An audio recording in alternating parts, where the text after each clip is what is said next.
안녕하세요. 여러분 혹시 믿으시겠습니까? 30년을 바쳐 시어머니를 모신 며느리가 그 장례식장에서 남편의 상간녀와 마주하게 된다면 말입니다. 시누이는 조문객들이 보는 앞에서 이혼 서류를 내밀었습니다. 저는 그 자리에서 가슴을 치며 울 수밖에 없었어요. 하지만 제가 몰랐던 것이 있었습니다. 시어머니께서 저에게만 몰래 남겨두신 것이 있었다는 사실을요. 제 이름은 김순덕입니다. 올해 62살이에요. 시어머니 장례식 3일째 되던 날이었습니다. 장례식장 복도에는 국화향이 가득했어요. 저는 사흘 동안 거의 잠을 자지 못했습니다. 밤새 빈소를 지키며 조문객을 맞았고 낮에는 음식을 챙기고 자리를 정돈했어요. 시어머니를 10년간 병수발했던 손이 멈출 줄을 몰랐습니다. 장례가 끝나면 좀 쉴 수 있겠지 싶었어요. 그날 오후 3시쯤이었습니다. 빈소 입구에서 웅성거리는 소리가 들렸어요. 고개를 들어보니 남편 태호가 서 있었습니다. 그런데 그 옆에 처음 보는 여자가 있었어요. 30 후반쯤으로 보이는 젊고 화려한 여자였습니다. 검은 원피스를 입고 있었지만 그 분위기가 조문객 같지 않았어요. 무엇보다 그 여자가 남편의 팔짱을 끼고 있었습니다. 저는 처음에 제 눈을 의심했어요. 설마 하는 마음으로 다시 보았습니다. 하지만 분명했어요. 남편은 그 여자의 손을 잡고 빈소 안으로 들어왔습니다. 심장이 쿵하고 내려앉았습니다. 숨을 쉴 수가 없었어요. 조문객들이 수군거리기 시작했습니다. 저는 자리에서 일어나 남편에게 다가갔어요. 여보, 이 사람이 누구예요? 제 목소리가 떨렸습니다. 남편은 제 눈을 피했어요. 대답 대신 옆에 있던 여자가 입을 열었습니다. 안녕하세요, 언니. 저 윤미라예요. 언니라고요. 제가 언니라고요. 그 한마디에 머릿속이 하얗게 변했습니다. 그때 시누이 정숙이 나타났어요. 장례식장 한복을 차려입은 시누이는 저를 빈소 밖으로 끌어냈습니다. 형님, 잠깐 얘기 좀 해요. 시누이가 말했습니다. 복도 끝 휴게실로 들어가자마자 시누이가 봉투 하나를 꺼냈어요. 여기 도장 찍어요. 봉투 안에는 이혼 신고서가 들어 있었습니다. 저는 그 서류를 보며 손이 떨렸어요. 이게 무슨 소리예요? 형님, 이제 어머니도 돌아가셨잖아요. 시누이가 차갑게 말했습니다. 오빠가 저 여자랑 5년째예요. 이제 정리할 때 됐잖아요. 5년이라는 말에 귀가 멍해졌습니다. 5년이면 시어머니 치매가 심해지기 시작한 때였어요.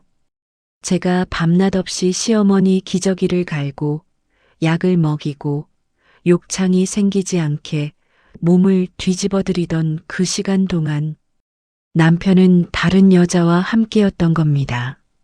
아니, 그래도 장례식장에서 이러면 어떡해요. 제가 말했습니다. 조문객들이 다 보고 있잖아요. 시누이가 코웃음을 쳤어요. 그러니까 빨리 도장 찍고 조용히 나가요. 소문 안 나게. 저는 고개를 저었습니다. 30년을 살았어요. 30년 동안 이 집안 며느리로 살았습니다. 장례식장에서 쫓겨나듯 나갈 수는 없었어요. 싫어요. 못 찍어요. 제가 말하자 시누이의 얼굴이 일그러졌습니다. 형님이 뭔데 거절을 해요? 시누이가 목소리를 높였어요. 친정도 없는 주제에 우리 어머니 재산으로 30년 먹고 살았으면서 그 말이 비수처럼 가슴에 박혔습니다. 맞아요. 저는 고아였습니다. 어려서 부모님을 여의고 친척 집을 전전하다가 22살에 중매로 이 집에 시집 왔어요. 친정이 없다는 이유로 혼수도 제대로 못 해왔습니다. 그 약점을 시누이는 30년 동안 잊지 않았던 거예요. 휴게실 문이 열리고 남편이 들어왔습니다. 저는 남편을 바라보았어요. 제발 내 편을 들어달라고 눈으로 호소했습니다. 남편은 시선을 피하며 말했어요. 순덕아, 미안하다. 그냥 도장 찍어. 깔끔하게 끝내자. 미안하다. 깔끔하게 끝내자. 30년이 그 한마디로 끝나는 거였습니다. 저는 그 자리에서 주저앉고 싶었어요. 하지만 조문객들이 오가는 곳이었습니다. 저는 이를 악물었어요. 지금은 못해요. 어머니 장례 끝나고 얘기해요. 그 말을 남기고 저는 빈소로 돌아갔습니다. 시어머니의 영정사진이 저를 바라보고 있었어요. 무뚝뚝하게 웃고 계신 사진이었습니다. 저는 그 앞에 무릎을 꿇고 앉았어요. 속으로 물었지만 대답은 없었습니다. 그날 밤 상간녀 미라가 당당하게 빈소에 앉아 조문을 받았습니다. 사람들은 수군거렸지만 아무도 말리지 않았어요. 남편이 그녀를 데리고 왔으니까요. 저는 빈소 한쪽 구석에 앉아 있었습니다. 30년을 모신 시어머니의 장례식에서 저는 손님이 되어 있었어요. 새벽 2시가 넘어서야 조문객이 끊겼습니다. 저는 혼자 빈소를 지켰어요. 시누이도 남편도 그 여자도 모두 잠자리에 들었습니다. 저만 시어머니 곁을 지켰어요. 향이 타들어가는 소리가 정막을 채웠습니다. 문득 시어머니 생전 모습이 떠올랐어요. 치매가 오기 전 시어머니는 말씀하셨습니다. 순덕아, 내가 살아서 고맙다는 말 잘 못한다. 그래도 알지? 그때는 무슨 말인지 몰랐어요. 지금도 모르겠습니다. 어머니께서 제게 고마워할 게 뭐가 있을까요? 저는 그저 며느리 노릇을 했을 뿐인데 장례 마지막 날이 밝았습니다. 발인 준비로 분주한 와중에 시누이가 다가왔어요. 형님, 발인 끝나면 짐 싸요. 내일까지 집 비워야 해요. 저는 대답하지 않았습니다. 연구차가 떠나고 화장장으로 향했어요. 시어머니의 육신이 재로 변하는 것을 지켜보았습니다. 연기가 하늘로 올라갔어요. 저는 그제야 눈물이 났습니다.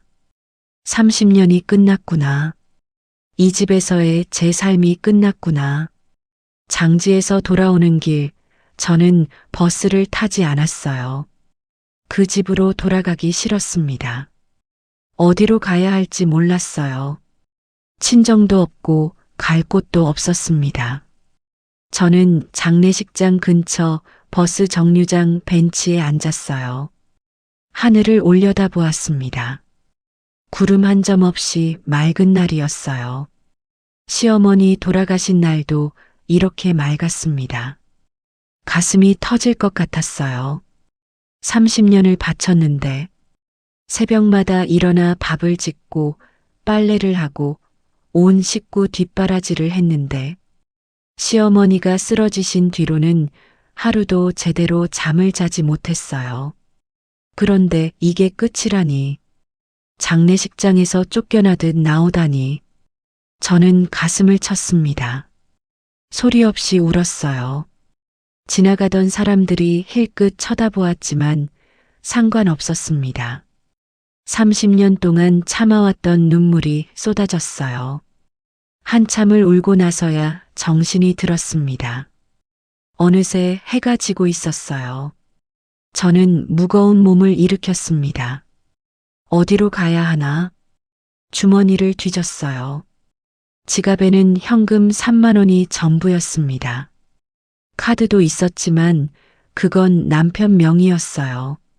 30년을 살았는데 제 이름으로 된 것이 하나도 없었습니다. 저는 그때 깨달았어요.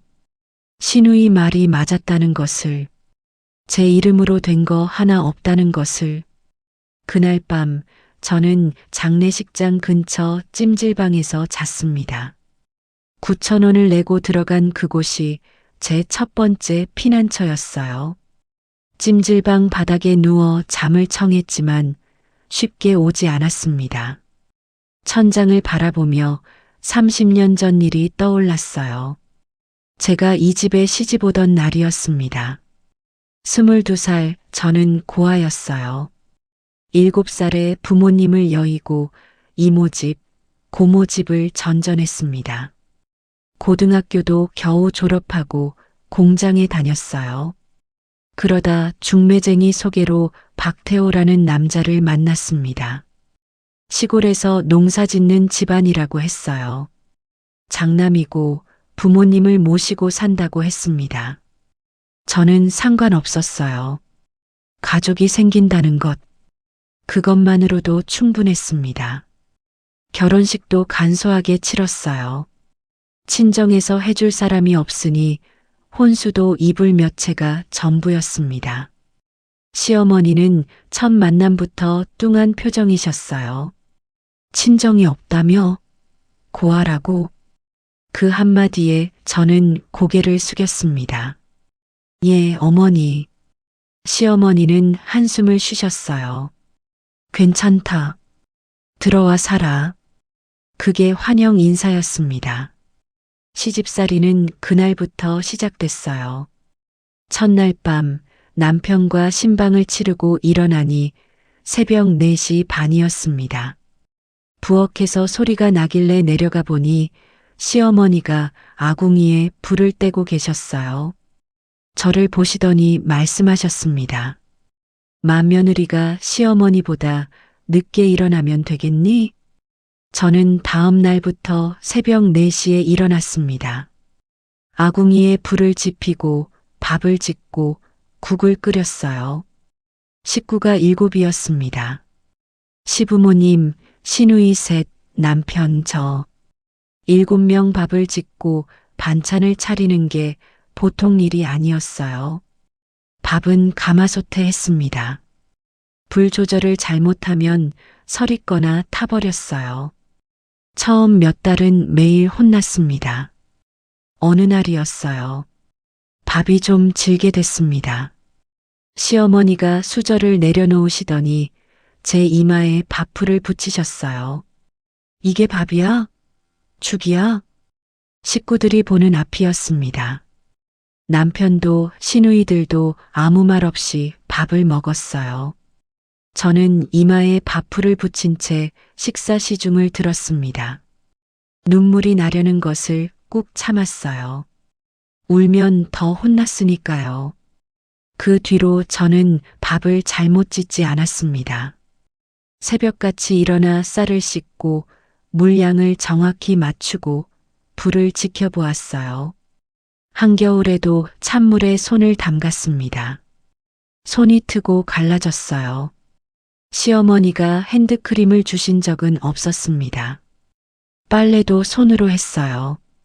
세탁기가 있었지만 시어머니가 허락하지 않으셨습니다.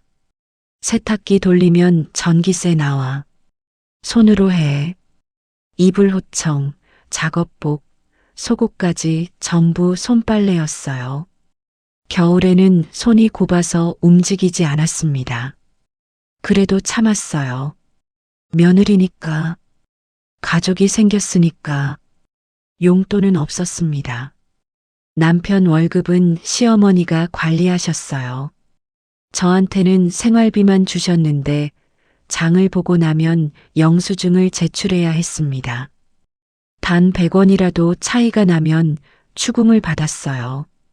순떡아, 200원 어디 썼어?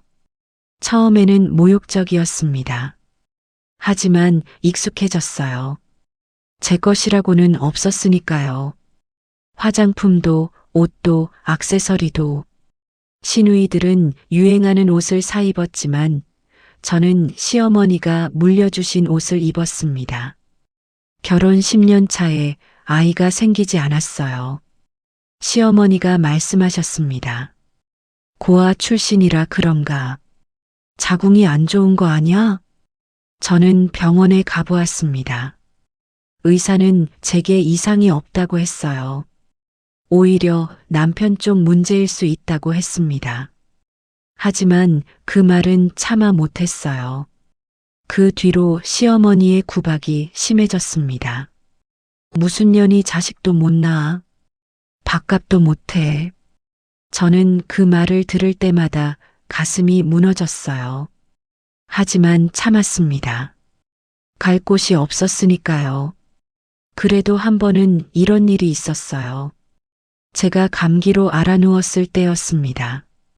시어머니가 조용히 방에 들어오셨어요. 미숫가루를 타서 머리맡에 두고 가셨습니다. 아무 말씀도 안 하셨어요. 저는 그때 처음으로 생각했습니다. 시어머니도 표현을 못 하시는 분인가 보다. 세월이 흘러 시아버지가 먼저 돌아가셨어요. 시누이들은 하나씩 시집을 갔습니다. 집에는 시어머니와 저와 남편만 남았어요. 그제야 조금 숨통이 트이는 것 같았습니다. 하지만 새로운 시련이 찾아왔어요. 시어머니께서 치매 진단을 받으신 겁니다. 처음에는 증상이 가벼웠어요. 물건을 어디 뒀는지 잊어버리시거나 같은 말씀을 반복하시는 정도였습니다. 그런데 점점 심해졌어요. 밤에 배회하시고 대소변을 가리지 못하시고 저를 알아보지 못하셨습니다.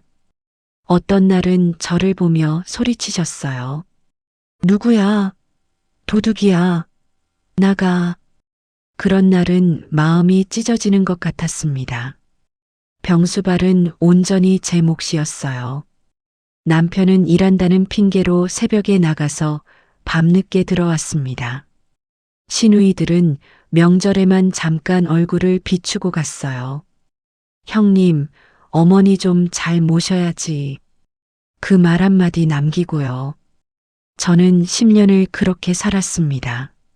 새벽에 일어나 시어머니 기저귀를 갈고 밥을 지어드리고 약을 챙겼어요. 욕창이 생기지 않게 2시간마다 몸을 뒤집어 드렸습니다. 밤에도 제대로 잘 수 없었어요. 시어머니가 소리를 지르시면 달려가야 했으니까요. 제 몸도 망가져 갔습니다. 허리가 아파서 꼿꼿이 서기 힘들었어요. 무릎에서는 소리가 났습니다. 손목은 저려서 밤마다 주물러야 했어요.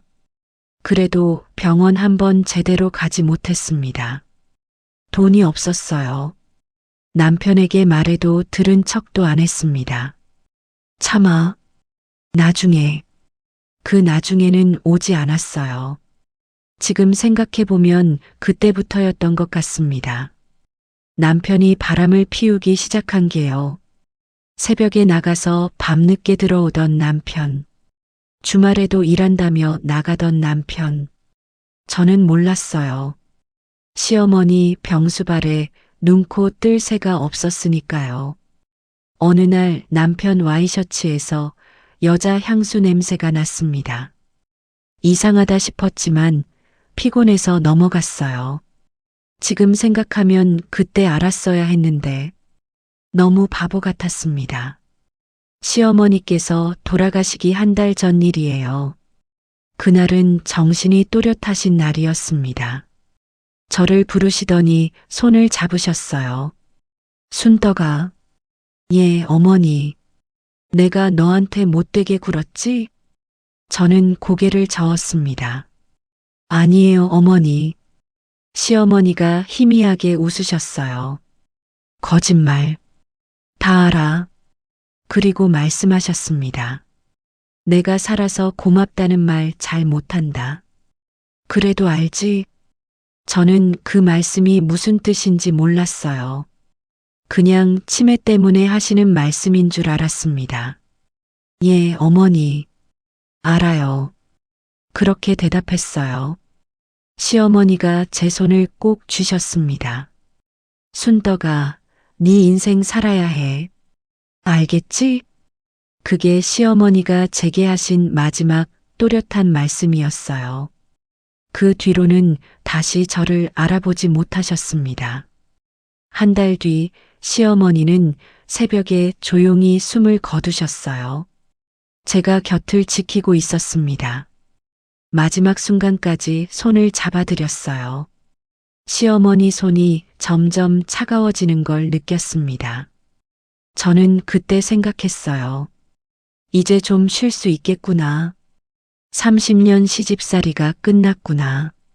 그런데 틀렸습니다. 진짜 시련은 그때부터였어요. 찜질방 천장을 보며 저는 한숨을 쉬었습니다. 30년. 그 세월이 주마등처럼 스쳐갔어요. 새벽마다 아궁이에 불을 지피던 22살의 저. 밥풀을 이마에 붙인 채 밥상을 차리던 저. 손이 트고 갈라져도 빨래를 하던 저. 시어머니 기저귀를 갈며 허리가 부서지도록 일하던 저. 그 30년이 이렇게 끝난다니. 장례식장에서 쫓겨나고 찜질방에서 잠을 자다니. 눈물이 흘렀습니다. 조용히 소리 없이 울었어요. 옆에 누운 사람들이 깰까봐 이불을 뒤집어 쓰고 울었습니다. 그때 시어머니 마지막 말씀이 떠올랐어요. 순덕아, 네 인생 살아야 해. 그 말이 무슨 뜻이었을까요? 저는 아직도 모르겠습니다. 찜질방에서 보낸 이틀째 아침이었습니다. 휴대폰이 울렸어요. 신우이 정숙이었습니다. 형님, 오늘 중으로 짐 빼요. 내일 열쇠 바꿀 거야. 저는 할 말을 잃었어요. 그래도 짐을 정리할 시간은 줘야지. 형님 짐이 뭐가 있어요? 옷까지 몇 벌이잖아. 신우이 말이 맞았습니다. 30년을 살았지만 제 이름으로 된 것은 없었어요. 집도, 가전제품도, 가구도, 심지어 혼수로 가져온 이불도 다 낡아서 버린 지 오래였습니다. 저는 그 집으로 돌아갔어요. 문을 열고 들어서니 남편이 소파에 앉아 있었습니다. 저를 보더니 고개를 돌렸어요. 30년 같이 산 아내인데 눈도 마주치지 않았습니다. 나 짐 좀 챙길게. 제가 말했어요. 남편은 대답 없이 TV만 보았습니다. 안방으로 들어갔어요. 옷장을 열었습니다. 제 옷은 한쪽 구석에 몰려 있었어요. 겨울 외투 2벌, 카디건 몇 개, 내복, 티셔츠, 손바닥 하나에 들어갈 양이었습니다. 서랍을 열었어요. 속옷과 양말, 화장품은 로션 하나, 크림 하나가 전부였습니다. 다른 서랍에는 남편 물건만 가득했어요. 저는 30년 전 시집 올 때 가져온 캐리어를 꺼냈습니다. 아직도 그 캐리어를 쓰고 있었어요. 녹슨 지퍼를 열고 옷을 담았습니다. 화장대 위에 있던 물건도 챙겼어요. 그때 서랍 안쪽에서 손때 묻은 봉투가 나왔습니다. 열어보니 시어머니 사진이었어요. 젊었을 때 사진. 저와 나란히 찍은 사진도 있었습니다. 시어머니 환갑 때였어요. 저는 그때 32살이었습니다. 사진 속 시어머니는 무표정이었지만 저는 웃고 있었어요. 그때는 행복했습니다. 힘들어도 가족이 있으니까요. 저는 그 사진을 캐리어에 넣었습니다. 안방을 나와 부엌으로 갔어요. 냄비, 그릇, 수저. 전부 제가 골라서 산 것들이었지만 제 이름은 아니었습니다. 영수증이 있을 리도 없었어요. 저는 아무것도 챙기지 못했습니다. 냉장고를 열었어요. 제가 담근 깍두기가 있었습니다. 시어머니 돌아가시기 전에 담근 거였어요. 손이 갔지만 참았습니다. 이것도 제 것이 아니니까요. 거실로 나오니 신우이가 와 있었습니다. 팔짱을 끼고 서서 저를 위아래로 훑어보았어요. 형님, 다 챙겼어요? 응. 저는 짧게 대답했습니다. 신우이가 제 캐리어를 보며 콧방귀를 뀌었어요. 그게 다야? 30년 살았는데? 저는 대답하지 않았습니다. 신우이가 다가오더니 말했어요. 형님, 그냥 이혼 신고서 도장 찍어요. 위자료 같은 거 바라지 말고. 위자료? 응. 어차피 형님 이름으로 된 재산도 없잖아. 뭘 바라고 버텨요?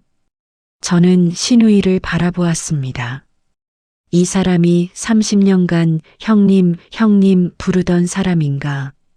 명절마다 얼굴 보고 아이들 돌잔치에 축의금 내고 시어머니 병수바라는 동안 고생한다 말해주던 사람인가. 아직 정리가 안 됐어. 며칠만 기다려. 제가 말하자 신우이 얼굴이 굳었어요. 형님, 왜 이래요? 오빠는 이미 미라 씨한테 마음 간 지 오래예요. 버텨봐야 형님만 비참해요. 비참. 그 말이 가슴에 박혔습니다. 하지만 저는 굽히지 않았어요. 나중에 연락할게. 그 말을 남기고 캐리어를 끌고 나왔습니다. 현관문을 나서는데 등 뒤로 신우이 목소리가 들렸어요. 형님, 후회할 거야. 끝까지 버티면 아무것도 못 받아. 저는 뒤돌아보지 않았습니다. 30년 살던 집을 나왔어요. 한 번도 제 집이 아니었던 그곳을 대문 앞에서 잠시 멈췄습니다. 대추나무가 보였어요. 시집 왔을 때 시아버지가 심으신 거였습니다. 그 아래서 빨래도 널고 고추도 말렸어요. 시어머니가 편찮으실 때는 휠체어를 밀고 나와 그늘에서 쉬기도 했습니다. 그 모든 기억이 담긴 곳이었어요. 하지만 이제 남의 집이었습니다. 저는 발길을 돌렸어요. 버스 정류장으로 걸어갔습니다. 캐리어 바퀴 소리가 유난히 크게 들렸어요. 버스를 기다리며 생각했습니다. 어디로 가지? 친정은 없었어요. 친구도 거의 없었습니다. 시집와서 바빠서 연락이 끊겼거든요. 통장에 뭐가 있나 확인해 보았어요. 7만 원. 장례식장에서 쓰고 남은 돈이었습니다. 카드는 남편 명의라 쓰면 안 될 것 같았어요.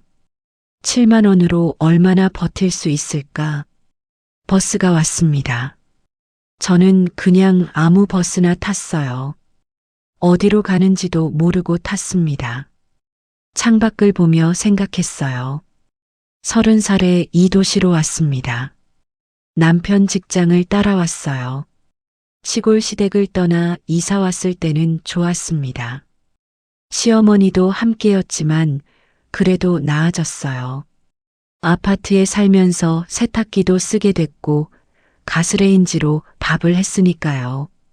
그런데 지금은 그 도시에서 갈 곳이 없었습니다. 버스 종점에서 내렸어요. 터미널 근처였습니다. 사람들이 북적거렸어요. 저는 그 사이에서 멍하니 서 있었습니다. 어디로 가야 하나? 어떻게 살아야 하나? 발이 움직이지 않았어요. 한참을 서 있다가 근처 찜질방을 찾았습니다. 9천 원을 내고 들어갔어요. 이제 6만 1천 원이 남았습니다. 찜질방 한 구석에 자리를 잡고 앉았어요. 캐리어를 끌어안고 벽에 기대 앉았습니다.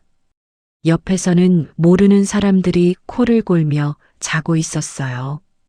저는 잠이 오지 않았습니다. 30년이 이거구나. 새벽마다 일어나 밥을 짓고 손 트도록 빨래를 하고 시어머니 기저귀를 갈고 명절마다 전을 부치고 30년 동안 쉬지 않고 일했는데 결과가 이거였습니다. 캐리어 하나와 6만 1,000원. 눈물이 흘렀어요. 이번에는 참지 않았습니다. 소리 없이 한참을 울었어요. 울다 보니 화가 났습니다. 왜 나만 일해야 하지? 내가 뭘 잘못했지? 시키는 대로 다 했는데, 참으라면 참고, 일하라면 일하고, 그런데 왜 나만 이렇게 버려지지? 분노가 치밀었어요. 남편이 원망스러웠습니다. 신우이가 밉상이었어요. 그 여자 미라가 죽도록 싫었습니다. 하지만 제일 원망스러운 건 저 자신이었어요. 왜 진작 알아채지 못했을까? 왜 당하면서도 참기만 했을까? 왜 내 이름으로 된 것 하나 만들어두지 못했을까? 후회가 밀려왔습니다. 그날 밤 저는 처음으로 생각했어요. 앞으로 어떻게 살아야 하나? 62살. 가진 것 없고, 갈 곳 없고, 기술도 없고, 경력도 없고, 있는 거라곤 30년 동안 닳고 다른 이 몸뚱이 뿐이었습니다. 그래도 살아야지. 죽을 수는 없으니까. 저는 눈을 감았어요. 내일은 뭐라도 해야겠다. 일자리를 알아보든, 임대 아파트를 알아보든, 그렇게 생각하며 겨우 잠이 들었습니다. 찜질방에서의 셋째 날이었습니다. 아침에 눈을 떴을 때 잠시 여기가 어딘지 몰랐어요. 천장이 낯설었습니다. 아, 찜질방이구나. 현실이 다시 떠올랐어요. 저는 무거운 몸을 일으켰습니다. 옆에서 자던 사람들은 이미 나가고 없었어요. 휴대폰을 확인했습니다. 오전 9시. 배터리가 32% 남아 있었어요. 충전기를 두고 나왔다는 걸 그제야 깨달았습니다. 찜질방 매점에서 충전기를 샀어요. 12,000원. 이제 남은 돈이 51,000원도 안 됐습니다. 세수를 하고 거울을 보았어요. 얼굴이 푸석푸석했습니다. 눈 밑에 다크서클이 짙었어요. 머리카락도 헝클어져 있었습니다. 62살. 거울 속 제 모습이 낯설었어요. 언제 이렇게 늙었지? 시어머니 병수 바라느라 거울 볼 틈도 없었으니까요. 저는 머리를 손으로 대충 정리하고 나왔습니다. 일자리를 구해야 했어요. 인력사무소를 찾아갔습니다. 어르신 연세가 62이요. 직원이 고개를 갸웃했어요. 식당 설거지 자리가 있긴 한데 하루 6시간에 5만 원이에요. 5만 원. 한 달이면 150만 원. 거기서 세금 떼면 130만 원 정도. 방 구하면 남는 게 없겠구나. 해볼게요. 저는 바로 대답했습니다. 당장 내일부터 출근하라고 했어요. 식당 주소를 받아 적었습니다. 점심때 국밥 한 그릇을 사 먹었어요. 7,000원. 이제 4만 원이 조금 넘게 남았습니다. 찜질방으로 돌아가는 길이었어요. 모르는 번호로 전화가 왔습니다. 보이스피싱인가 싶어 안 받으려다가 혹시나 싶어 받았어요. 김순덕 씨 맞으시죠? 남자 목소리였습니다. 네, 맞는데요. 누구세요? 저는 법무법인 한결의 최영준 변호사입니다.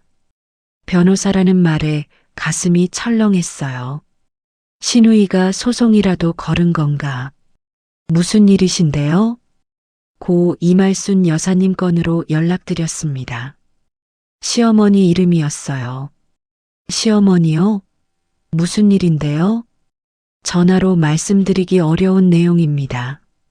사무실로 한번 와주실 수 있으신가요? 저는 주저했어요. 변호사 사무실이라니. 무슨 일인지 감이 오지 않았습니다. 그게 무슨 내용인데요? 어머니께서 생전에 저한테 선임을 해두셨습니다. 김순덕 씨와 관련된 유언이 있어요. 유언. 그 말에 심장이 뛰었습니다. 시어머니가 저한테 뭔가를 남기셨다고? 그럴 리가. 정말이에요? 제 목소리가 떨렸어요. 네. 가급적 빨리 오셨으면 합니다. 주소 문자로 보내드릴게요. 전화가 끊겼습니다. 잠시 후 문자가 왔어요. 서울 서초구의 법무법인 주소였습니다. 저는 망설였어요. 사기가 아닐까? 요즘 보이스피싱이 많다던데. 하지만 시어머니 이름을 어떻게 알았지? 고민 끝에 가보기로 했습니다. 어차피 잃을 것도 없으니까요. 버스를 타고 서울로 갔어요. 교통비가 또 나갔습니다. 2만 원. 이제 남은 돈이 2만 원 조금 넘었어요. 법무법인은 큰 빌딩 안에 있었습니다. 엘리베이터를 타고 올라가니 유리문 너머로 사무실이 보였어요. 접수대에서 이름을 말하니 안으로 안내해 주었습니다. 최영준 변호사는 40 중반쯤으로 보이는 남자였어요. 깔끔한 양복을 입고 있었습니다. 앉으세요, 김순덕 씨. 저는 소파에 앉았어요. 어색했습니다. 이런 곳에 와본 적이 없었거든요. 커피 드실래요? 녹차? 아, 괜찮아요. 변호사가 미소 지었어요. 편하게 계세요. 좋은 소식이니까요. 좋은 소식? 가슴이 두근거렸습니다. 변호사가 서류 봉투를 꺼냈어요. 이건 고 이말순 여사님의 유언장입니다. 5년 전에 저한테 맡기셨어요. 5년 전이요? 네. 공증도 받았고 정신감정서도 첨부되어 있습니다. 법적으로 완벽해요. 변호사가 봉투를 열고 서류를 꺼냈습니다. 직접 읽어보시겠어요? 떨리는 손으로 서류를 받았어요. 유언장이었습니다. 유언자 이말순, 수증자 김순덕. 내용을 읽어 내려갔어요. 본인 소유의 예금 및 부동산 일체를 며느리 김순덕에게 유증한다. 예금 및 부동산. 이게 무슨 말이에요? 제 목소리가 떨렸습니다. 변호사가 다른 서류를 꺼냈어요. 어머니께서 별도로 관리하시던 재산이 있습니다. 아들이나 딸한테 알리지 않으신 거예요. 얼마나 되는데요? 예금이 약 45억 원이고 부동산이 서울에 빌라 한 채, 시가로 5억 원 정도 됩니다. 50억? 저는 그 숫자를 믿을 수 없었어요. 잠깐만요. 50억이요? 시어머니가요? 네. 어머니께서 젊었을 때부터 모으신 돈이에요. 시아버지 돌아가신 후에 땅을 팔아서 모으셨고 주식 투자도 좀 하셨다고 들었습니다. 머릿속이 하얘졌어요. 그 무뚝뚝하던 시어머니가, 한 푼도 안 쓰시던 시어머니가 이렇게 많은 돈을, 그리고 저한테 남기셨다고요? 왜요? 왜 저한테요? 저도 모르게 물었어요. 변호사가 다른 봉투를 꺼냈습니다. 어머니께서 편지도 남기셨어요. 나중에 읽어보시라고 했는데 지금 보시겠어요? 저는 고개를 저었습니다. 아직 받아들일 수가 없었어요. 잠깐만요. 정말 제가 받는 거예요? 아들, 딸은요? 아들과 딸한테는 생전에 증여를 하셨어요. 집도 사주셨고 사업 자금도 주셨고 어머니 말씀으로는 충분히 주셨다고 하셨습니다. 생전 증여. 그래서 시누이가 그렇게 여유로웠구나. 시누이 집도 차도 다 시어머니 돈이었겠구나. 그런데 왜 저한테? 말끝을 흐렸어요. 변호사가 조용히 말했습니다. 어머니께서 제게 그러셨어요. 순덕이가 30년 동안 고생한 거 다 알고 있다고. 그런데 살아서는 고맙다고 말 못하겠다고. 대신 이렇게 남기겠다고 하셨습니다. 눈물이 났어요. 참으려 했는데 참을 수가 없었습니다.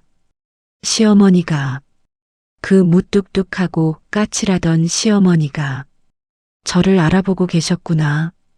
30년 동안 단 한 번도 고맙다고 안 하셨는데 이런 식으로 보답하려 하셨구나. 저는 한참을 울었어요. 변호사가 티슈를 건네주었습니다. 그리고 어머니께서 한 가지 더 말씀하셨어요. 변호사가 말했어요. 아들이 바람 피우는 거 알고 계셨습니다. 딸이 재산 노리는 것도요. 저는 고개를 들었어요. 알고 계셨어요? 네. 그래서 더 이렇게 해두신 거예요. 순덕 씨한테 가도록. 시어머니, 알고 계셨구나. 다 알고 계셨구나. 저는 가슴을 쥐어뜯었어요. 어머니, 소리내어 불렀습니다. 대답은 없었지만 마음속에서 뭔가 따뜻한 것이 피어올랐어요. 그날 밤 저는 처음으로 의문이 들었습니다. 왜 나만 참아야 하지? 30년 동안 참았는데 결과가 이거야? 이건 아닌 것 같아. 더 이상은 당하고만 있을 수 없었어요. 다음 날 저는 다시 법무법인을 찾았습니다. 최 변호사가 자세한 설명을 해주었어요. 순덕 씨 현재 상황을 말씀드릴게요. 그는 서류를 펼쳤습니다. 유언장은 법적으로 완벽해요. 공증도 받았고 유언 당시 정신감정서도 있고 증인도 2명 있었습니다. 그럼 바로 받을 수 있는 건가요? 원칙적으로는 그래요. 근데 문제가 생길 수 있어요. 변호사 얼굴이 심각해졌습니다. 아드님과 따님 쪽에서 유언 무효 소송을 제기할 가능성이 높아요. 예상은 했습니다.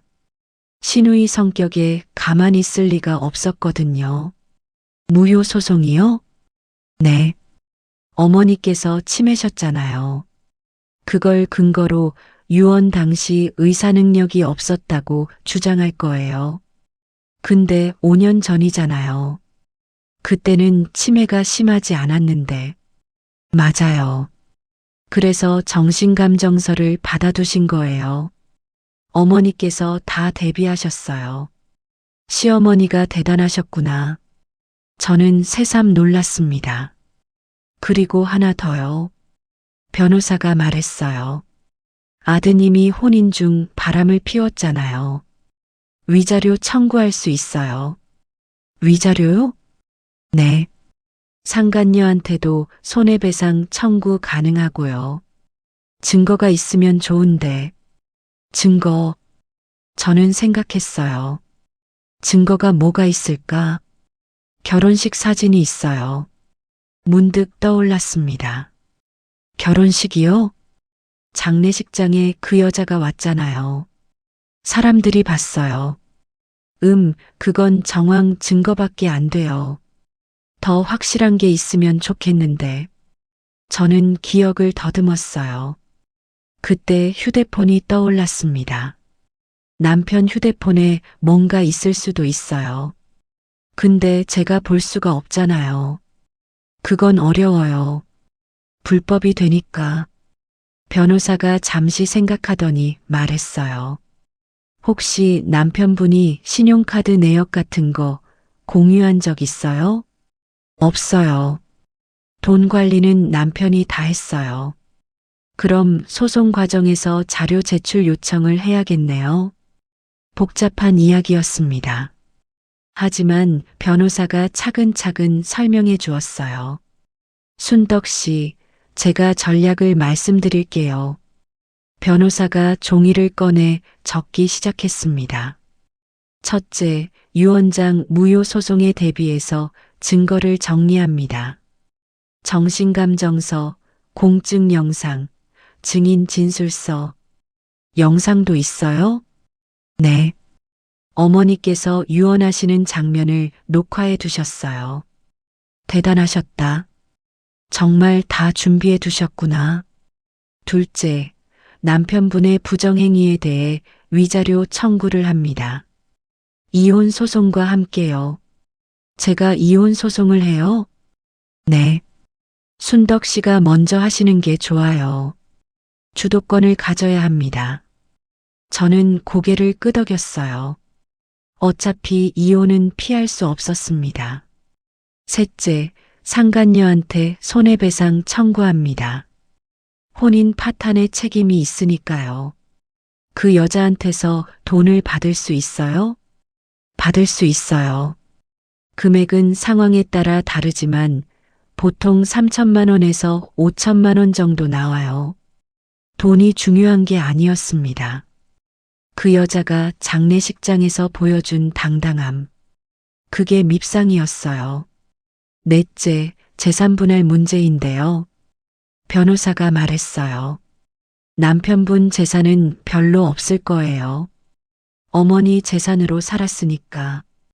근데 혹시 순덕 씨 명의로 된 것 중에 남편분이 기여한 게 있으면 주장할 수 있어요. 없어요. 제 이름으로 된 게 하나도 없어요. 그럼 깔끔해요. 유산은 유증이니까 공동재산도 아니고요. 저는 안도했습니다. 마지막으로요. 변호사가 진지하게 말했어요. 시누이 분이 소문을 퍼뜨릴 거예요. 아마 벌써 하고 있을지도 몰라요. 예상되는 일이었습니다. 시누이 성격에 가만히 있을 리 없었거든요. 어떻게 해야 해요? 대응하지 마세요. 침묵하세요. 소문에 휘말리면 지쳐요. 법정에서 승리하면 소문은 사라집니다. 저는 고개를 끄덕였어요. 알겠습니다. 그리고 당분간 연락을 끊으세요. 남편분이든 시누이분이든 협박하거나 회유하려 할 거예요. 다 저한테 돌리세요. 변호사가 명함을 건넸습니다. 연락 오면 이 번호 알려주세요. 제가 다 처리할게요. 저는 명함을 받아들었어요. 손이 떨렸습니다. 변호사님, 네. 왜 이렇게 해주시는 거예요? 돈도 제대로 못 드렸는데. 변호사가 미소 지었어요. 어머니께서 미리 다 지불하셨어요. 2년치 선임료요. 제가 끝까지 순덕 씨 편이 되라고 하셨습니다. 눈물이 났어요. 시어머니, 정말 다 준비해 두셨구나. 사무실을 나오며 저는 생각했습니다. 이제 싸워야겠구나. 30년간 참기만 했는데, 이제는 싸워야겠구나. 무섭지 않았어요. 아니, 조금은 무서웠습니다. 하지만 시어머니가 뒤에서 밀어주시는 것 같았어요. 찜질방으로 돌아가지 않았습니다. 변호사가 당분간 쓸 곳을 마련해 줬거든요. 시어머니 명의 빌라였어요. 곧 제 것이 될 집. 빈집이었지만 찜질방보다 나았습니다. 열쇠를 받아 문을 열었어요. 작은 원룸이었습니다. 가구 하나 없는 빈 방. 하지만 창문으로 햇살이 들어왔어요. 저는 바닥에 앉았습니다. 처음으로 마음이 조금 놓였어요. 여기서부터 시작이구나. 새로운 내 인생의 시작. 그날 밤 저는 시어머니가 남기신 편지를 꺼냈습니다. 아직 읽지 않은 편지. 봉투를 열 용기가 나지 않았어요. 읽으면 울 것 같았거든요. 저는 편지를 가슴에 품고 잠이 들었습니다. 일주일이 지났습니다. 예상대로 시누이가 움직였어요. 최 변호사한테서 연락이 왔습니다. 순덕 씨 소송이 들어왔어요. 무슨 소송이요? 유언 무효 확인 소송이에요. 신우이 분이 원고예요. 시작됐구나. 저는 마음을 다잡았습니다. 내용이 뭔데요? 예상대로예요. 어머니께서 치매셨으니 유언 당시 의사 능력이 없었다. 그래서 유언이 무효다. 근데 5년 전이잖아요. 그러니까요. 억지 주장이에요. 근데 법정에서는 절차를 밟아야 해요. 저는 한숨을 쉬었어요. 귀찮았습니다. 하지만 피할 수 없었어요. 어떻게 해야 해요? 준비해둔 증거 제출하면 돼요. 정신감정서, 공증 영상, 증인 진술서. 문제 없어요. 변호사 목소리가 침착했습니다. 저도 따라 침착해지려 했어요. 그리고 하나 더요. 변호사가 말했어요. 소문이 돌기 시작했어요. 무슨 소문이요? 순덕 씨가 어머니를 꼬드겨서 재산을 빼돌렸다는 소문이에요. 신우이 분이 교회에서 퍼뜨린 것 같아요. 가슴이 답답해졌습니다. 신우이가 그런 식으로 나오다니. 대응해야 해요? 아니요, 무시하세요. 말씀드렸잖아요. 법정에서 이기면 소문은 사라져요. 저는 참았습니다. 시어머니를 꼬드겼다니. 30년간 병수발한 게 꼬드긴 거라니. 억울했지만 참았어요. 그 주에 남편한테서도 연락이 왔습니다. 순덕아, 나야. 전화를 받자마자 남편 목소리가 들렸어요. 왜요? 만나자. 할 말이 있어. 할 말 있으면 변호사한테 하세요. 저는 끊으려 했어요. 잠깐만. 미라랑 끝났어. 미라. 그 이름을 듣자 속이 뒤틀렸습니다. 그래서요? 그러니까 다시 생각해 보자고. 30년인데 그렇게 끝내기 아깝잖아. 저는 코웃음이 나왔어요. 아깝다고요? 5년 동안 바람 피운 사람이요? 그건 내가 잘못했어. 근데 네가 어머니 재산 받잖아.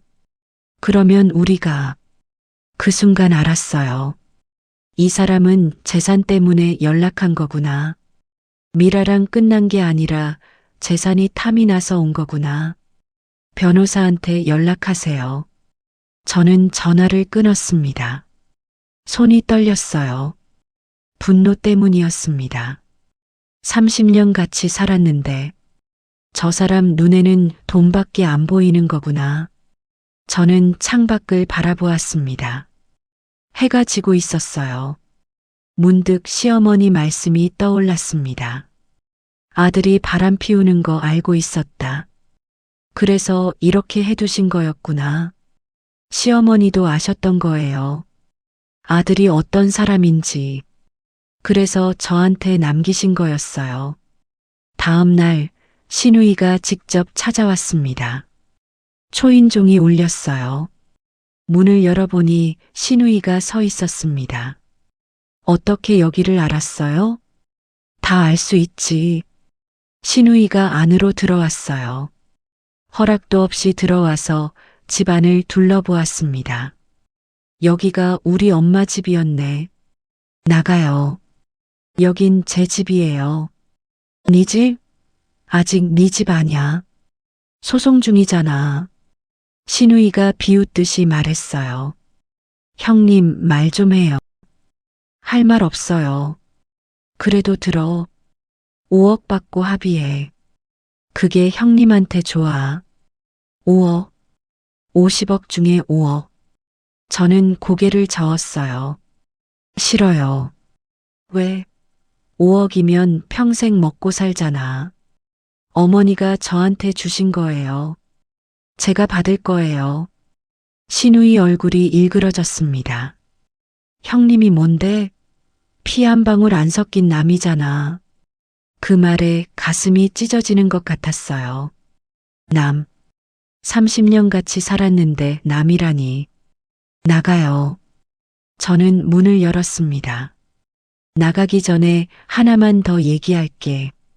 신우이가 말했어요. 끝까지 버티면 형님도 망해. 소문 더 퍼뜨릴 거야. 형님 이름 석자 더럽힐 거야. 협박이었습니다. 하지만 저는 무섭지 않았어요. 하고 싶은 대로 하세요. 저도 할 거 할게요. 신우이가 나갔습니다. 문이 닫히고 저는 주저앉았어요. 다리에 힘이 풀렸습니다. 힘들었어요. 하지만 물러설 수 없었습니다. 시어머니가 저한테 주신 거예요. 30년 고생한 대가로 저는 받을 자격이 있었습니다.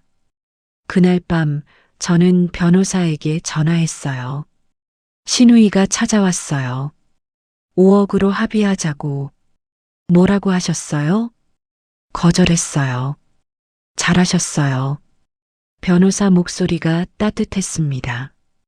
순떡 씨, 이제 반격할 때예요. 반격이요? 네. 어머니께서 남겨두신 게 더 있어요. 아직 안 보여드린 거. 가슴이 두근거렸습니다. 뭔데요? 내일 사무실로 오세요. 보여드릴 게 있어요. 저는 궁금했지만 참았습니다. 시어머니, 도대체 얼마나 준비해 두신 거예요?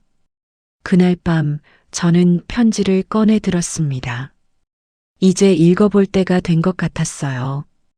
봉투를 열었습니다. 시어머니의 손글씨가 보였어요. 순떡아. 첫 글자를 읽는 순간 눈물이 났습니다. 내가 죽으면 난리가 날 거다. 그 애들 성격 내가 잘 알아. 시어머니 말투 그대로였어요. 근데 네가 이길 거다. 내가 다 준비해뒀으니까. 손이 떨렸습니다. 순덕아, 미안하다. 살아서 한 번도 고맙다고 못했다. 네가 30년 동안 고생한 거 다 알고 있었다. 눈물이 줄줄 흘러내렸어요. 그 애들한테는 살아서 줄 만큼 줬다. 네한테 남기는 건 내 마지막 마음이다. 시어머니, 이제는 네 인생 살아라. 내가 하늘에서 보고 있을게. 저는 편지를 가슴에 안고 한참을 울었습니다. 어머니, 고마워요. 정말 고마워요. 그때 최 변호사에게 전화했어요. 변호사님, 소송 취하해야 하나요? 이러다 다 잃을 것 같아요. 변호사가 침착하게 말했습니다. 순떡 씨, 흔들리면 안 돼요. 저쪽이 궁지에 몰린 거예요. 저는 심호흡을 했습니다. 그래, 여기서 포기하면 안 돼. 시어머니가 준비해 주신 거잖아. 다음 날 법무법인에 갔습니다. 최 변호사가 봉투를 하나 더 꺼냈어요. 이게 뭔데요? 어머니께서 남기신 녹음이에요. 녹음. 저는 눈을 크게 떴어요. 무슨 녹음이요? 아드님이랑 따님 대화를 녹음해 두신 거예요. 변호사가 재생 버튼을 눌렀습니다. 신우이 목소리가 들렸어요. 오빠, 엄마 땅 문서 어디 있어? 왜? 미리 빼놔야지. 엄마 돌아가시면 형님이 달라붙을 거 아냐? 그건 그래. 형님한테는 한 푼도 주면 안 돼. 피도 안 섞인 년이 뭔데? 저는 귀를 의심했어요. 피도 안 섞인 년. 그 말을 신우이가 했구나. 녹음은 계속됐어요. 오빠, 이혼시켜. 미라 씨랑 살아. 그래야 재산 지켜. 어머니 살아계신데 어떡해. 어머니 오래 못 가. 치매잖아. 1년이면 돌아가실 거야. 가슴이 철렁했습니다. 시어머니를 그렇게 말하다니. 그동안 형님한테 한 푼도 안 쓰게 해. 꽉 쥐어. 알았어. 녹음이 끝났습니다. 저는 한참 동안 말이 나오지 않았어요. 이게 언제 녹음된 거예요? 4년 전이에요. 어머니께서 방 안에 녹음기를 숨겨두셨어요. 4년 전 시어머니 치매가 심해지기 시작한 때, 그때부터 준비하셨구나. 어머니께서 다 알고 계셨어요. 자식들이 어떤 속셈인지 변호사가 말했어요. 그래서 더 확실하게 준비하신 거예요. 저는 눈물이 났습니다. 시어머니, 그 속에서 얼마나 힘드셨을까. 자식들이 재산만 노리는 걸 알면서도 아무 말도 못하시고 참으셨겠구나. 이 녹음이 있으면 어떻게 되나요? 소송에서 쓸 수 있어요. 신우이 분의 진짜 의도가 드러나니까 반격의 무기가 생겼습니다. 하지만 기쁘지 않았어요. 시어머니가 이런 걸 준비하셔야 했다는 게 슬펐습니다. 그 주에 더 큰 일이 터졌어요. 신우이가 기자회견을 열었습니다. 지역 언론에 인터뷰를 한 거예요. 치매 어머니 꼬드겨 50억 빼돌린 며느리. 인터넷에 기사가 올라왔습니다. 제 이름은 나오지 않았지만 아는 사람들은 다 알 수 있었어요. 댓글이 달렸습니다. 진짜 나쁜 년이네. 시집살이 한다더니 속으로는 재산 노렸구만. 불쌍한 할머니. 저는 휴대폰을 꺼버렸어요. 손이 떨렸습니다. 억울했어요. 30년 동안 밥 짓고 빨래하고 시어머니 병수발하고 그게 재산 노린 거라니. 저는 방구석에 쭈그려 앉아 울었습니다. 이게 뭐 하는 짓인지, 내가 뭘 잘못했는지, 왜 나만 이렇게 당해야 하는지. 찜질방에서 컵라면을 먹었습니다. 뜨거운 국물을 홀짝이며 시어머니 생각이 났어요. 밥풀을 이마에 붙이시던 그 손. 그런데 그 손이 마지막에는 제 손을 꼭 잡으셨습니다. 순덕아, 고생했다. 그때는 몰랐어요. 그게 시어머니의 마지막 인사였다는 걸. 그날 밤 남편한테서 또 연락이 왔어요. 순덕아, 기사 봤지? 왜요? 정수기가 좀 심하게 했어. 미안해. 미안하다는 말에 화가 치밀었습니다. 그래서요? 내가 말릴게. 대신 재산 좀 나눠. 그래야 다들 조용해질 거 아냐. 또 재산이었어요. 변호사한테 연락하세요. 저는 전화를 끊었습니다. 다음 날 더 황당한 일이 벌어졌어요. 신우이가 경찰에 신고를 한 거예요. 유기죄로요. 며느리가 치매 어머니를 유기했다. 경찰서에서 연락이 왔습니다. 김순덕 씨요? 조사 좀 받으셔야 할 것 같아요. 저는 기가 막혔어요. 유기라니.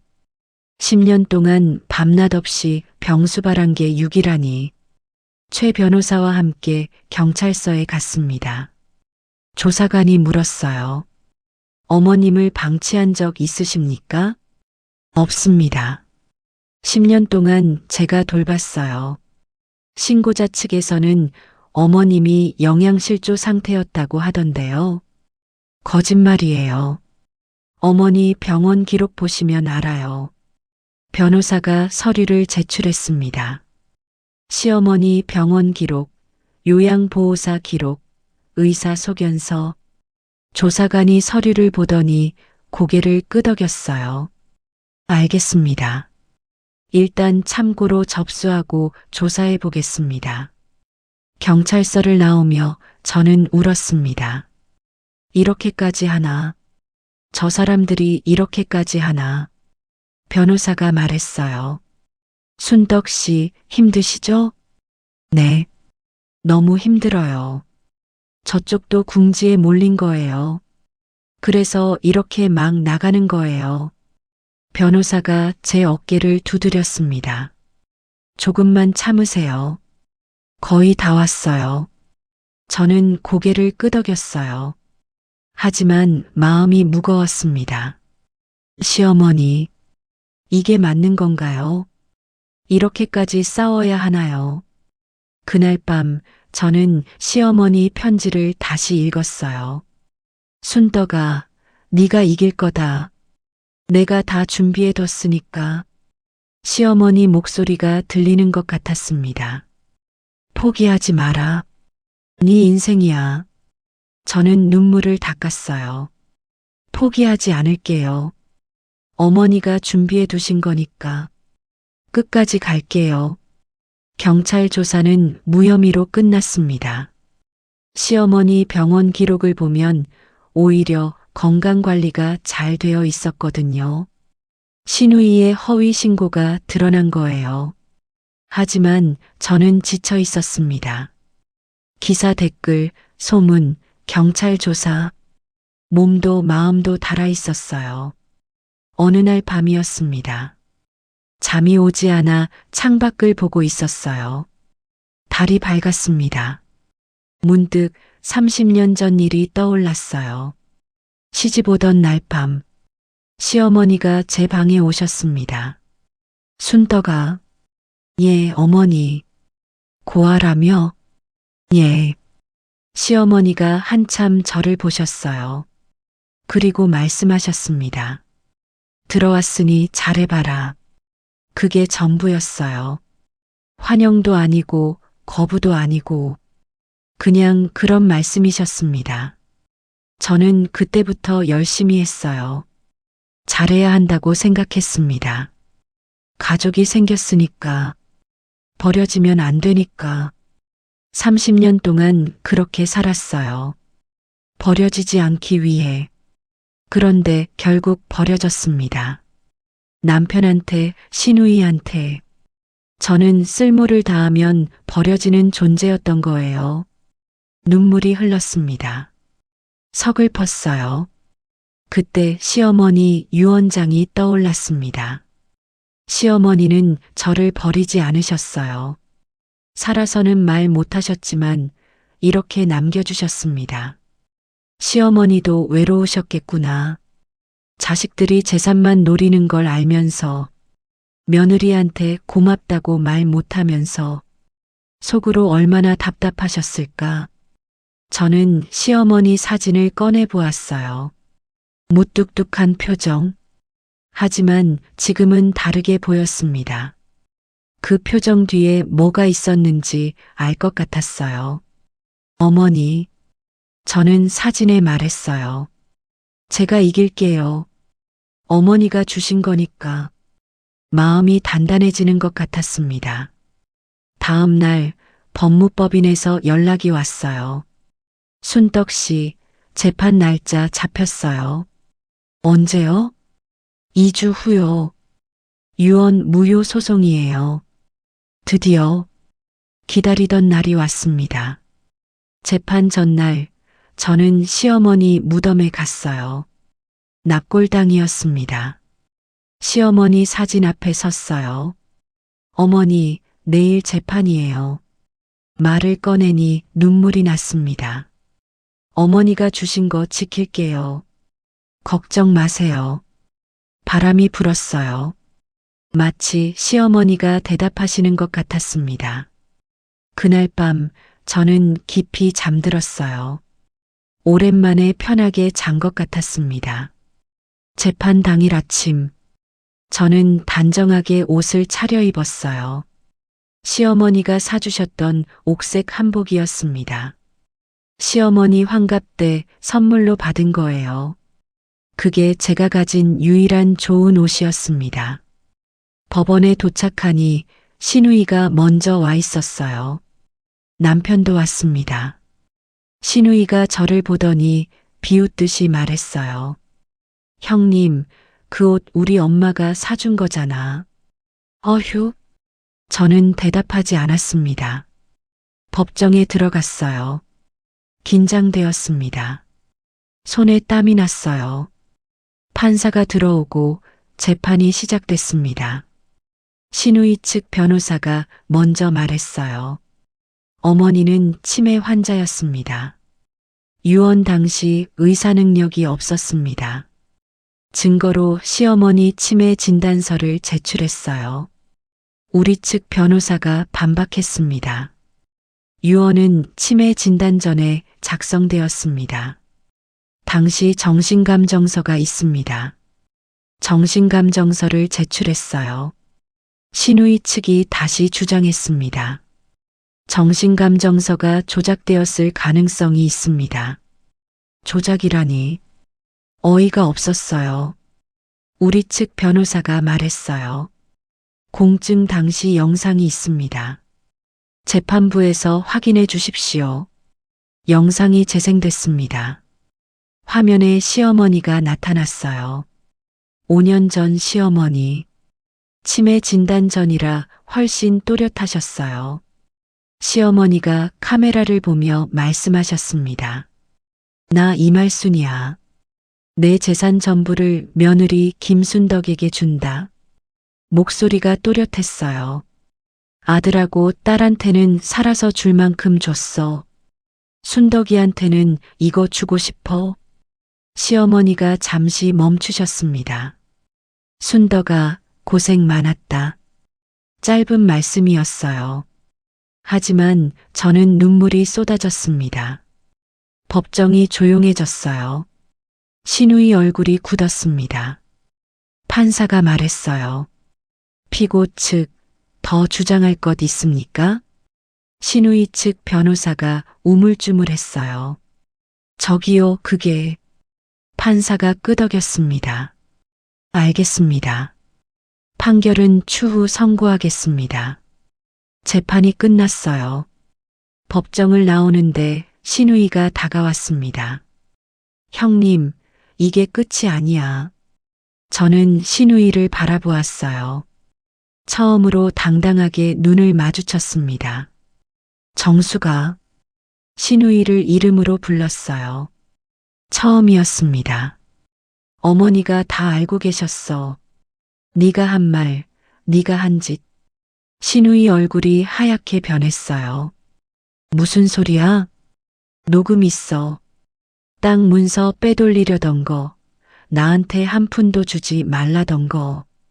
다 녹음돼 있어. 신우이가 말문이 막혔습니다. 저는 돌아섰어요. 등 뒤로 신우이 목소리가 들렸습니다. 형님, 형님. 저는 돌아보지 않았습니다. 2주 후 판결이 나왔습니다. 유언 유효. 시어머니의 유언장이 법적으로 인정된 거예요. 최 변호사에게서 전화가 왔을 때 저는 한참 동안 말을 잇지 못했습니다. 순덕 씨 이겼어요. 정말요? 네. 유언 무효 주장이 기각됐어요. 정신감정서랑 공증 영상이 결정적이었어요. 다리에 힘이 풀렸어요. 주저앉아서 울었습니다. 시어머니, 해냈어요. 어머니가 준비해 주신 덕분에 해냈어요.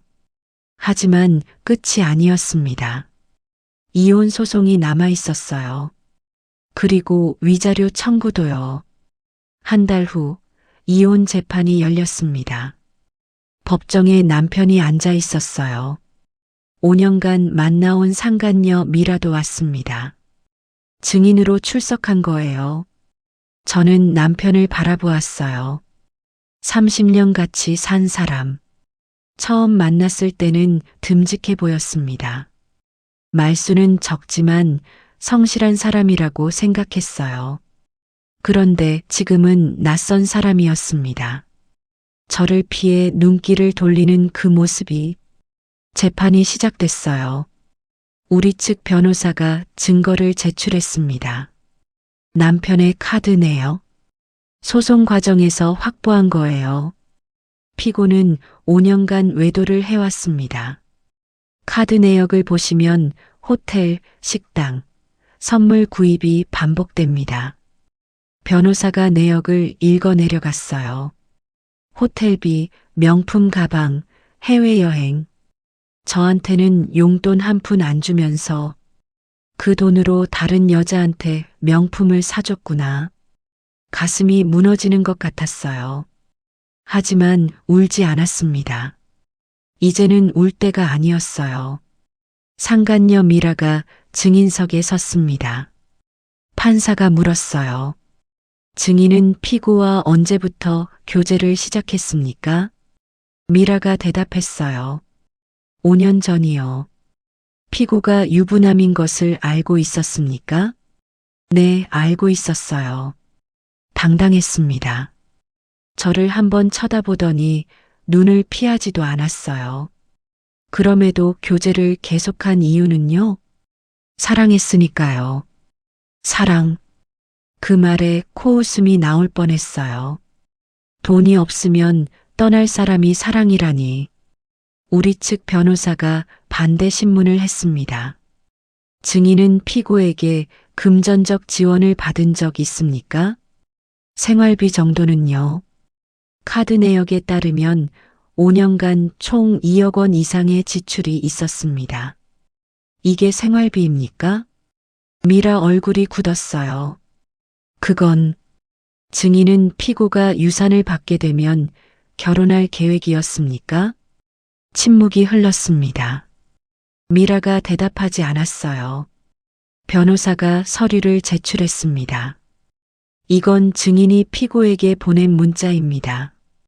어머니 돌아가시면 우리 결혼하자 라고 써 있습니다. 법정이 웅성거렸어요. 미라 얼굴이 빨갛게 변했습니다. 판사가 정리했어요. 알겠습니다. 판결은 추후 선고하겠습니다. 재판이 끝났습니다. 법정을 나오는데 남편이 다가왔어요. 순떡아. 저는 멈추지 않았어요. 잠깐만. 할 말이 있어. 할 말 없어요. 저는 걸음을 멈추고 남편을 바라보았습니다. 처음으로 똑바로 눈을 마주했어요.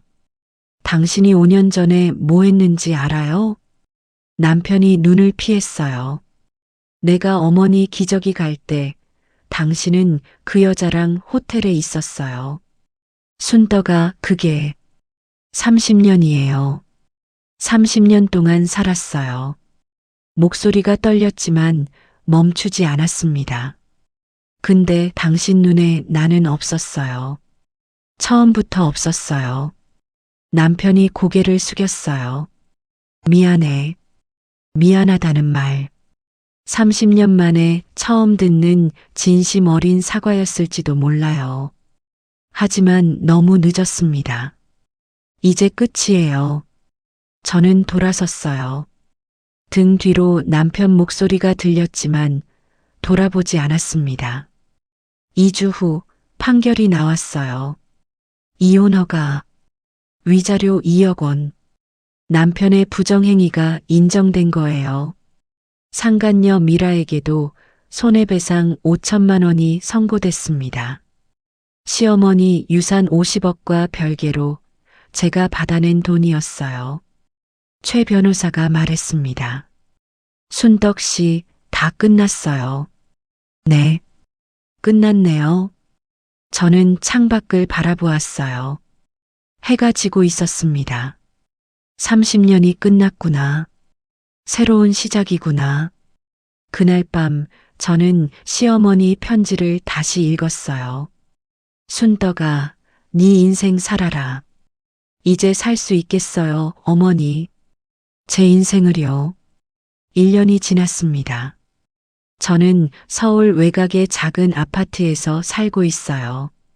시어머니가 남겨주신 돈으로 산 집입니다. 화려하지 않아요. 30평짜리 평범한 아파트예요. 하지만 제 이름으로 된 첫 번째 집이었습니다. 아침마다 밥을 짓습니다. 혼자 먹는 밥이에요. 예전에는 7식구 밥을 지었어요.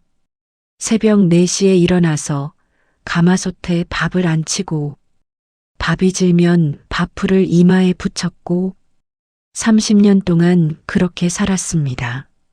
지금은 다릅니다. 전기밥솥에 한 공기 분량만 해요. 내가 먹고 싶은 만큼만. 내가 먹고 싶을 때. 그게 이렇게 좋은 줄 몰랐어요. 밥이 되면 반찬을 꺼냅니다. 김치, 계란 프라이, 콩자반. 대단한 게 아니에요. 하지만 내가 먹고 싶어서 만든 거예요. 밥상 앞에 앉으면 감사 인사를 합니다. 잘 먹겠습니다. 혼자 하는 인사예요. 누구한테 하는 건지 모르겠어요. 아마 시어머니한테 하는 것 같아요. 어느 봄날이었습니다. 시어머니 기일이었어요. 저는 꽃을 사들고 납골당에 갔습니다. 비싼 제수용품 대신 막걸리 한 병과 두부 한 모를 가져갔어요. 시어머니가 살아계실 때 좋아하시던 거였거든요. 납골당은 조용했습니다. 시어머니 사진 앞에 섰어요. 1년 전과 같은 사진. 무뚝뚝한 표정. 하지만 지금은 다르게 보였습니다. 그 표정 뒤에 있던 마음을 알았으니까요. 어머니 왔어요. 저는 막걸리를 따랐어요. 저 잘 지내요. 아파트도 샀어요. 제 이름으로요. 말하다 보니 눈물이 났습니다. 어머니, 고마워요. 처음 하는 인사였어요. 30년간 못했던 말. 살아계실 때 한 번도 못 드렸는데 고맙다고 눈물을 닦았습니다. 이제는 제 밥상 차리며 살아요. 어머니가 주신 덕분이에요. 바람이 불었어요. 납골당 창문으로 봄바람이 들어왔습니다. 마치 시어머니가 대답하시는 것 같았어요. 저는 미소 지었습니다. 납골당을 나와 걷다가 공원이 보였어요. 벚꽃이 피어 있었습니다. 벤치에 앉아 벚꽃을 바라보았어요. 63살. 새로운 시작을 한 지 1년. 아직도 가끔 힘들어요. 혼자 사는 게 외로울 때도 있어요. 하지만 괜찮습니다. 이제는 제 인생이니까요. 문득 시누이와 남편 생각이 났어요. 소문에 들으니 시누이는 교회에서 쫓겨났다고 해요. 허위 신고랑 거짓 기사 때문에요. 남편은 미라랑 헤어졌다고 합니다. 돈이 없으니까 떠났대요. 예상했던 일이에요. 미워하지 않아요. 원망도 하지 않아요. 그냥 각자 뿌린 대로 거두는 거예요. 저도 30년간 뿌린 걸 거뒀어요. 시어머니가 보답해 주셨으니까요. 집에 돌아와서 저녁을 지었습니다. 혼자 먹는 밥. 반찬은 시어머니가 좋아하시던 두부조림을 만들었어요.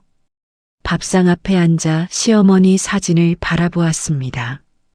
시어머니 환갑 때 사진. 저와 나란히 찍은 사진이에요.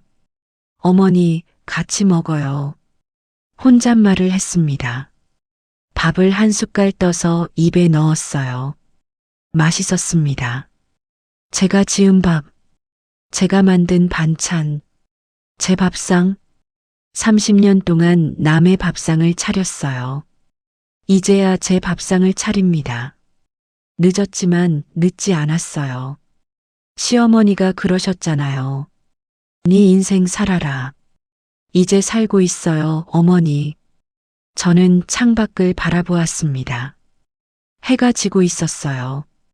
노을이 예뻤습니다. 30년 전 시집 오던 날도 이런 노을이었어요. 그때는 두려웠습니다.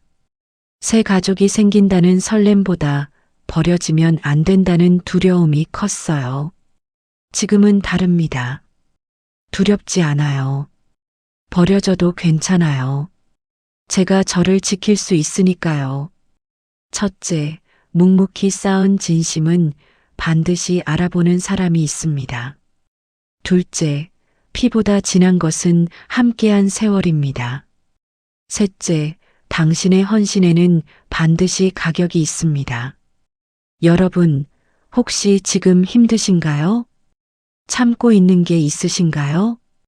언젠가는 보상받을 거예요. 당신의 진심을 알아보는 사람이 분명히 있을 거예요. 포기하지 마세요. 이야기를 들어주셔서 감사합니다. 좋아요와 구독 부탁드립니다. 다음 이야기에서 만나요.